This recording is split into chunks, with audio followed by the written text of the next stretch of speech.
बिहार की सियासत में आरजेडी नेता तेजस्वी यादव के एक बयान से हलचल मच गई है। तेजस्वी यादव ने पटना के गांधी मैदान में वक्फ बचाओ दस्तूर बचाओ सम्मेलन में गरजते हुए कहा कि ये देश किसी के बाप का नहीं है। तेजस्वी यादव के इस बयान पर एनडीए नेताओं ने भी करारा जवाब देते हुए संस्कारहीन तक बोल दिया।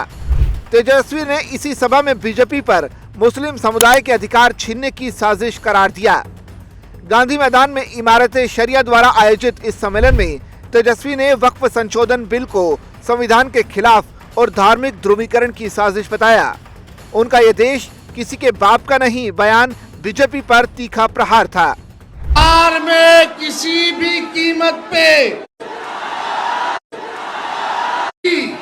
उत्तर से दक्षिण हिंदुस्तान की सरजमीन का हर एक इंच और इतिहास हर पन्ना छींक कर इस बात की गवाही देता है, हमारे स्वतंत्रता संग्राम की लड़ाई में चाहे हिंदू हो मुसलमान सिख हो या ईसाई सब लोगों ने इस देश की आजादी के लिए कुर्बानी देने का काम किया था। ये देश किसी के बाप का देश नहीं है, ये हम सबों का देश है। आप सब लोग चाहे फखरुल्लाह खान हो या भगत सिंह सब लोगों ने शहादत दी, तब जा करके हम लोगों को जो है आजादी जो है मिला है।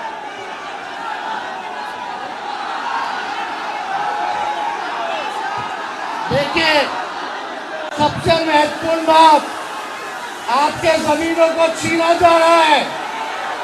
अब भाजपा सत्ता से जाने वाली है तो हम सब के गरीब पिछड़ा दलित अति पिछड़ा अल्पसंख्यक समाज के गरीबों का वोट का अधिकार भी छीनने का काम करने जा रही है।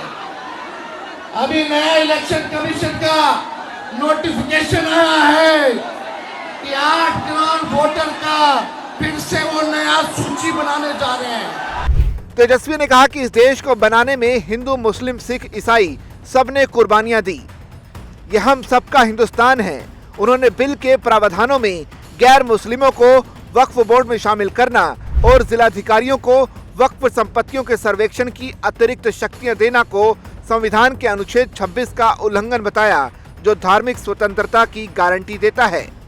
तेजस्वी ने चुनाव आयोग के नए नोटिफिकेशन का जिक्र करते हुए दावा किया कि 8 लाख वोटर्स की सूची दोबारा बनाना वोटिंग अधिकार छीनने की साजिश है। उन्होंने इसे बीजेपी की बांटने वाली राजनीति का हिस्सा बताया और मुस्लिम दलित और पिछड़े वर्गों को एकजुट करने की अपील की। बिहार में 2025 के विधानसभा चुनाव नजदीक हैं और तेजस्वी का यह बयान उनकी रणनीति का मास्टर स्ट्रोक माना जा रहा है। बिहार की 17% आबादी मुस्लिम है, जिनमें 73% पसमानदा मुसलमान हैं और आरजेडी का परंपरागत MY समीकरण उसकी ताकत रहा है।